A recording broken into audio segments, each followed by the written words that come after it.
กลางมุ้งนั่นติไม่ได้กลางฮะไม่ได้กลางอยู่เป็นไรคือบ่กลางเขามีมุ้งมีมุ้งเป็นไรบ่ได้กลางเลยทางคมผ่าเฉย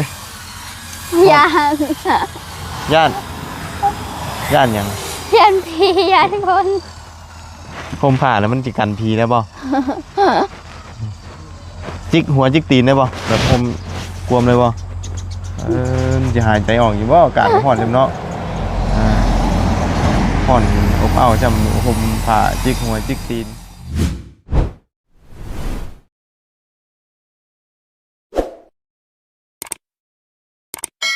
เอาเนาะมาพี่น้องเลยมาเบิ่งมุมที่ว่าเพิ่นยกขึ้นแล้วแบบเต็มระบบก่อนพี่น้องเลยเนาะถือว่ากินข้าวกินน้ำแล้วก็ลงมือต่อเลยว่าที่นี่เนาะทางทีมงานสร้างเลเฮาก็ได้มาครบ3คนพอดีมื้อนี้เนาะก็คือสิบ่ปานใดว่านี่เมื่อยเราเร่งเต็มที่จนได้จ้างเพิ่นขุดหลุมเนาะโทรศัพท์ก็จนลืมแล้วว่าเนาะเมื่อยแห้งแล้วว่าสบายดีเด้อพี่น้องเนาะโดยสบายดีทั้งสร้างเลเฮาเนาะกินข้าวอิ่มแล้วบ่อิ่มแล้วเนาะแซ่บอยู่ติเอากินข้าวกินน้ำแล้วพี่น้องลุยงานต่อบาทนี่เนาะมีแต่ขั้นตอนต่อไม้แล้วมื้อนี้เนาะ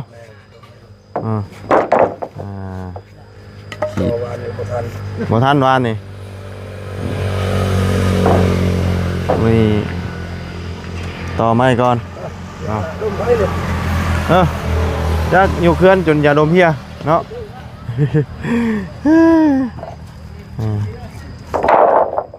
และตั้งขึ้นตรงยองนะมีแต่ใส่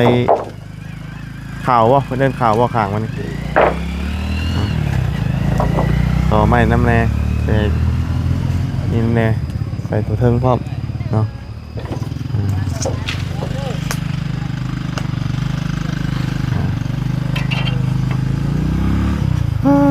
เบิ่งกินข้าวกินน้ำหนูทั้งเจ้าของเพื่อนเนาะตัวท้องห้องจอกอยู่ขวดยังอีกนะฮะคือขวดเขาพูดกับอาจารย์เล่าให้ขวดมันบ่ชุกบ่โอ้ชุกแล้วนี่นะชุกคักแล้วนี่นะพดบ่อยๆเลยเห็นมันบ่แซ่บได้กินที่นี่บ่พอดีชุกเลยเด้ใจจะดีเด้อฮะพูดกันใส่อยู่พุ่นบ่กินข้าวแล้วบ่ใจจะดียังบ่กินยังเนาะคือว่าตอนนั่นห้องจอกอยู่พุ่นน่ะอยู่ข้าวญาติข้าวเนาะใช้ทางนี้กินแล้วว่าเจ้าน่ะฮะยังอยู่ท่านได้กินดิเอาจังหน่อยจังกินเนาะกำลังขวดซีนอยู่เอาเอายังเอาหนักเรือแล้วก็เอาถ้วยเปล่าเอาถ้วยตั้งให้เราเอาถ้วยมาโอ้มีขี้ข้าเลยบ้างตังกับตั้งซะหน่อยตั้งคุยแม่เนาะตั้งคุยแม่ขี้เท้าติดเนาะขี้เท้าติดหุ่นดังหนุเด้อเจดีอาพี่เนาะอาพี่โอ้คักแล้วเพื่อนวันนี้เนาะดีมุกดีใจน้ำเราตั้งขึ้นนะฮะให้คอยนี่บ่เอามาให้มาหิวข้าวกินนะฮะยังกันละมาพี่มานั่งพี่มันแดดนะมานั่งดูกันฮะไอ้จานฮะไอ้ถ้วยเดี๋ยวไปดูเลือกขี้ไปเจ้าหนึ่งจ้ะเอ๊ะจะดีจังไปเอานั่นก็สวยป่ะนายตึ๊บก็ดังแต่จานมันได้ง่ายขึ้นไล่มันเนี่ยน่าไป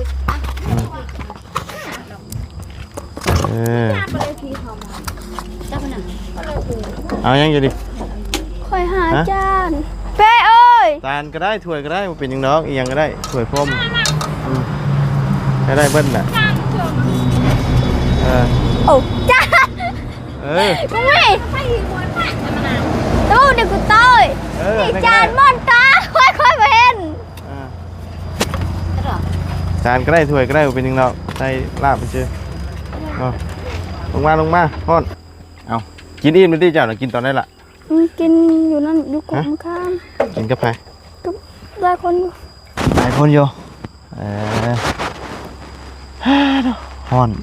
อบอ้าวตอนเช้าเนาะดีแต่เป็นยุกแต่ไวยุกแต่เช้าอยู่พี่น้องเนาะ7 โมงเนาะบางคนมาพันตัวสุดท้ายพี่น้องได้ยินอยู่เสียงหมูตื่นอาบน้ำเนาะเสียบรับไปมื้อเอ้า7 โมงแล้วไวดีเวลานี่พี่น้องเลยเนาะมาพอดีเดียวอันสุดท้ายประมาณยกปุ๊บปั๊บประมาณหมด10 นาทีเนาะเสร็จสมบูรณ์พี่น้องเนาะวันนี้ก็กลับมาแล้วผู้คนมาซอยเนาะวันนี้ก็เรียนได้สร้าง3 คนที่เก่าในต่อวันนี้ก็ดีต่อไม้แน่เสร็จไปน้ำแน่เนาะเพราะว่าจะได้ยึดให้มันแน่นเนาะยันจ่ายมันลมมันยังยึดทางเนี่ยก็เดินทางเนี่ยคอยเป็นเหมือนกันเนาะตื่นแต่เช้าจิเฮ็ดยังแน่ตื่นแต่เช้า อันนั้นต่อน้ำสวยแม่ ตักน้ ยิงเขาแม่นี่แล้ว ำไง1 ก้อนบ่1แต่จักงง1ครับ แต่4-5 โมง 4-5 โมงเช้า1 จักขวด ก็ช่องบ่ ฮะ ก็ให้เยอะเลยจะขวด ที่ที่1หลายขวด จะ เดียว เศร้าละอันนั้นไปซื้อของแคนอันนั้นใส่ อันถ่ายผูกแขนไส้เห็นบ่อ๋อไส้คือใหญ่แต่ไส้ ไปดู ไส้ใหญ่กูเพื่อนบ่นี่เนาะมีเงินใส่อยู่บ่ไส้น่ะ มี ฮะ เงินไปยังเอาฟัน มันบ่ได้ใส่บ่ เอาบ่ เอ้ามันต้องมีเงินใส่ได้4-5,000กะตอนก่อนที่ยกกันเด้ ลืม มันเอาซุบลงหันเด้ใส่เด้บักใหญ่หนึงพี่น้องเลยเนาะให้กว่าเพื่อนหลังใหญ่ใส่ใหญ่กว่าเสาวันนี่ เอาเนาะกะถือว่าขึ้นมาได้ระดับหนึงแล้วพี่น้องเลยถือว่า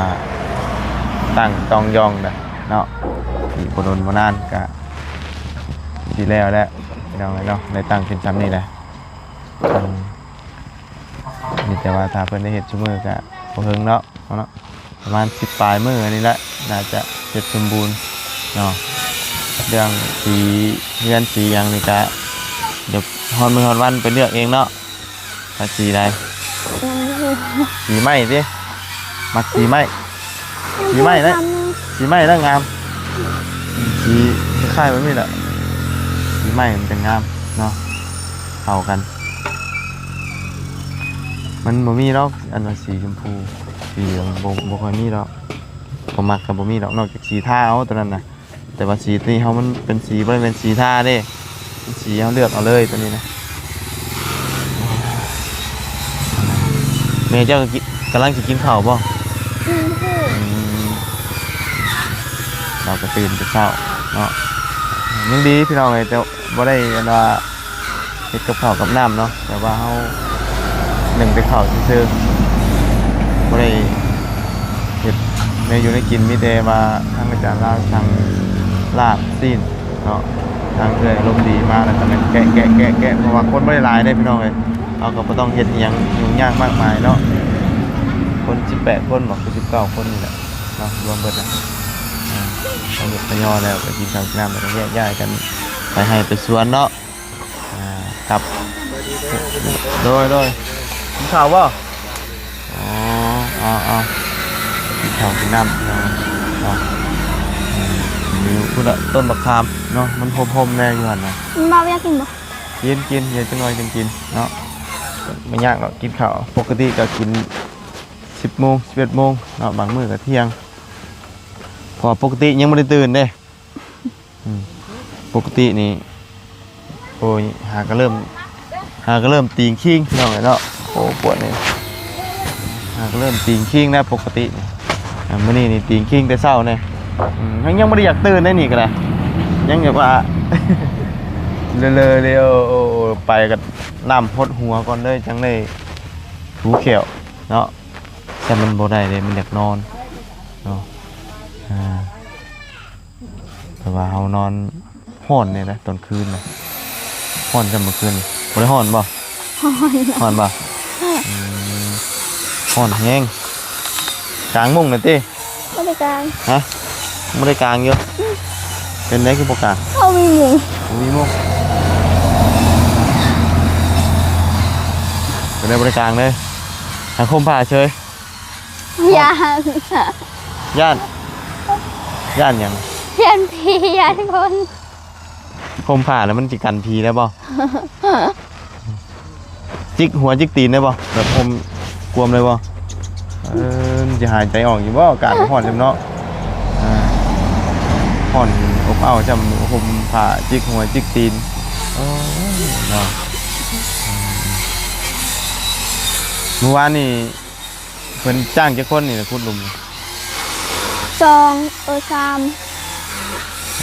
มีแต่อันจ้างคุดซื่อบ่เลยแล้วก็ละเมื่อบ่ละเมื่อก่อน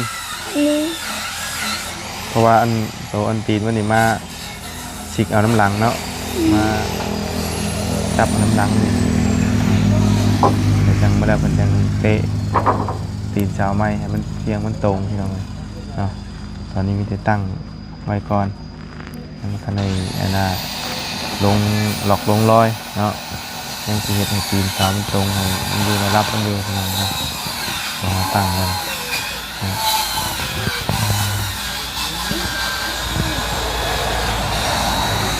ก็รวมบ่แล้วก็เม็ด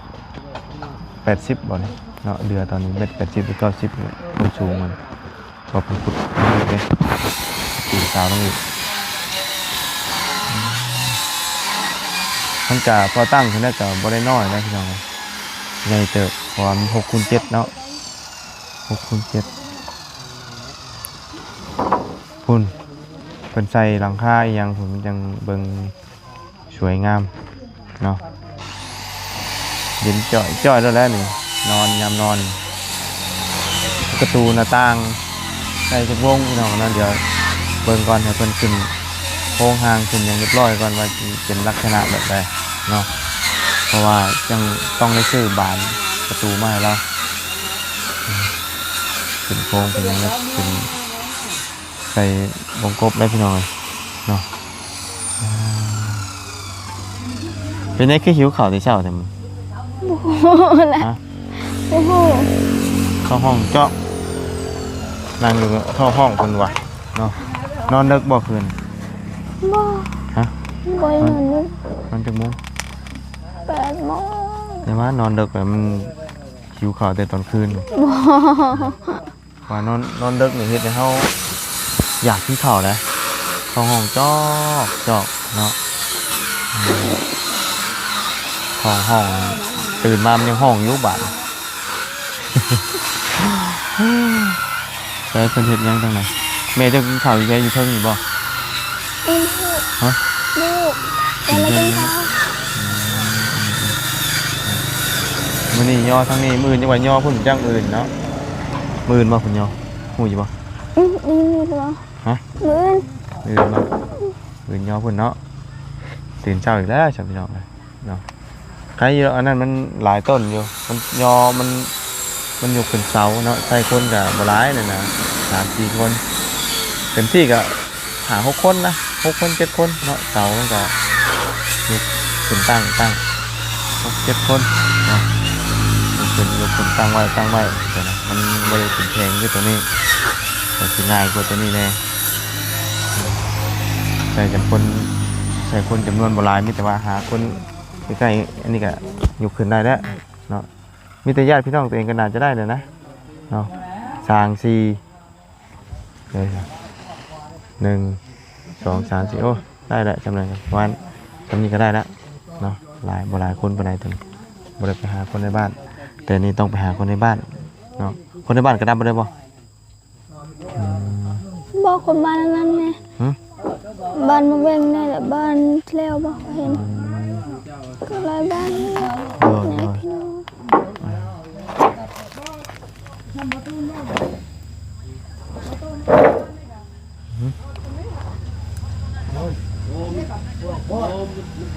เทกันเปื้อนบ่เทกันเปื้อนเนาะมีแต่ว่าบ่ได้มีหยังแหละสร้างประเทศกับบัดนี้เนาะมีแต่ว่าเบิ่งนี่แหละเบิ่งน้ำกันพี่น้องเอ้ยเนาะต้องสิดีกะ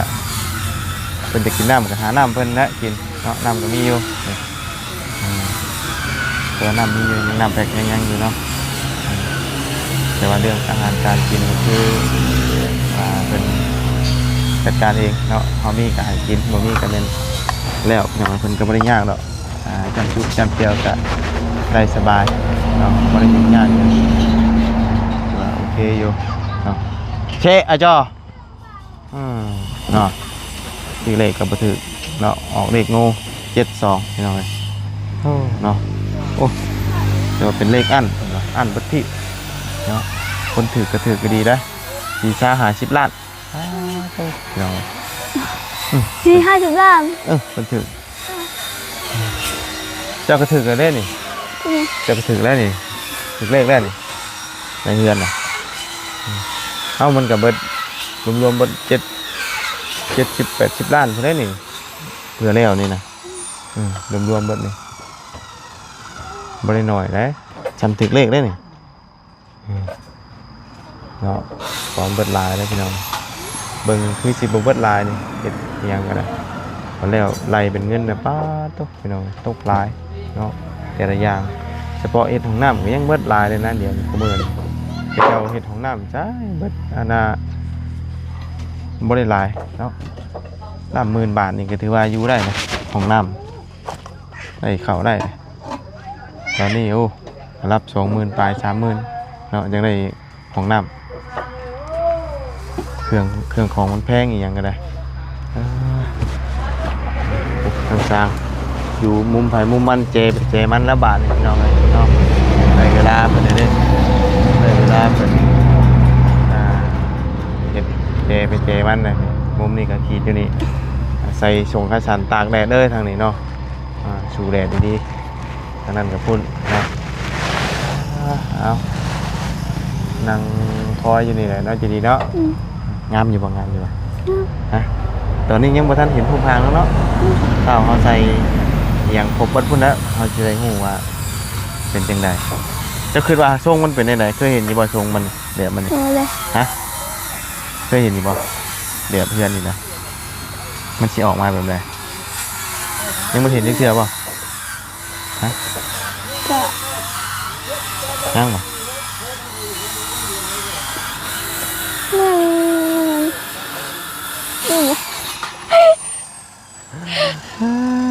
แสดงว่ายังเอาบ่เคย เบิ่งตามันแล้วกันหามันแล้วกันเนาะตอนนี้ยังบ่ฮู้บ่ฮู้แล้วตอนนี้ครับอันนั้นคิดเขาสร้างเลยเนาะหอยต้องแต่งไงคิดเขาสร้างไงหอยไอ้ต้นหมงใหญ่ให้แน่มีต้นหมงใหญ่เนาะมันทมบอกกันว่าเสียงนี่พอดีเป็นหมากเลยเนาะแต่ว่าเป็นหมากบ่ลกอ่ะ2 3 หมากนั่นจะต้นนี่เห็นยอดมาทางนี้ทางนั้นก็เป็นนาเพื่อนพอดีเลยพี่น้องเลยมองนา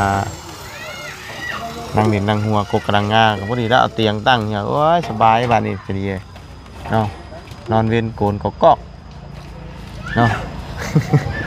เอานอนอยู่ไหนผักไหนเนาะเอานอนเวียนอยู่หันเด้ผักนี่ยัง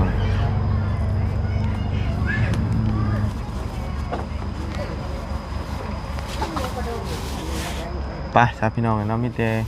อย่างไรก็เดี๋ยวมาอัปเดตเป็นระยะเนาะเบิ่งช้างเพิ่นเฮ็ดแต่ว่ามื้อนี้ก็คือสิได้บ่หลายแล้วเพื่อเพิ่นต่อไม้ต่อเนาะนั่นแหละมื้ออื่นเพิ่นได้จังสิเห็นหลายกว่านี้แน่นี่ย่อมื้อแรกเนาะคือว่ากินได้กันนี่แล้วก็โอ้พี่น้องเนาะบ่โดนบ่นานดอกเนาะ ยังไงเอาเป็นกระลำลาเลยเด้อเราพบเจอกันไหมพี่น้องเลยกินข้าวก่อนได้เบิดแล้วบ่ ยังอยู่ ยังอยู่บ่ เดินก่อน ทำมาเบิดแล้วกันไปแล้วไปกินอาหารเดือแล้วคือเก่าคือเดิมเนาะไปแล้วพี่น้องยังไงกะพบเจอกันใหม่คลิปหน้าเนาะติดตามกันตอนต่อไปว่าชีเฮ็ดไปฮอดขั้นตอนใดเนาะกำลังต่อใหม่อยู่ตอนคือนี่เพิ่นสิต่อแบบอันนี้เนาะส่วนอันว่าโตไม่เสร็จมันยังสิต่อแบบ